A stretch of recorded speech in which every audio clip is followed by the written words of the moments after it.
এক শান্ত গ্রাম, নাম ধুলিয়া। গ্রামের মাঝখানে এক পুরনো বটগাছ, যার নিচে কেউ রাতে যায় না। লোকজন বলে ওখানে নাকি ছায়া বুড়ি নামে এক বুড়ি আত্মা থাকে। এক রাতে গ্রামের যুবক রফিক বাজার থেকে ফিরছিল। হঠাৎ দেখল বটগাছের নিচে মাটির প্রদীপ জ্বলছে। কে যে জ্বালালো? আশপাশে কেউ নেই, শুধু বাতাসে শুকনো। রফিক সাহস করে প্রদীপের একটু কাছে যাচ্ছে।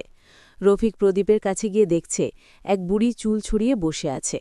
তখন রফিক দেখল বুড়িটি মুখে ফাঁকা হাসি নিয়ে রফিকের দিকে তাকিয়ে কিছু বলছে। তখন বুড়িটি রফিকের দিকে তাকিয়ে বলছে, রফিক, অনেক দিন পর এলে। তখন তার কথা শুনে রফিক ভয়ে হতবাক এবং তার গলা শুকিয়ে গেছে। রফিক বুড়িকে ভালো করে দেখে চিনতে পারল, অবাক ও দ্বিধাগ্রস্ত হয়ে তার দিকে তাকিয়ে আছে।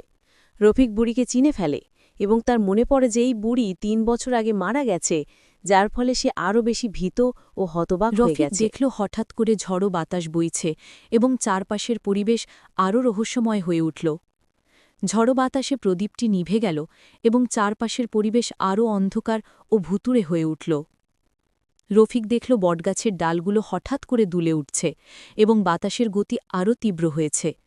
রফিক দেখল যেন গাছ থেকে কিছু নেমে আসছে, যা একটি ভয়ের ও রহস্যময় পরিবেশ তৈরি করেছে। রফিক তখন ভয়ে সেখানে মাথা ঘুরে বটগাছের নিচে মাটিতে পড়ে যায়।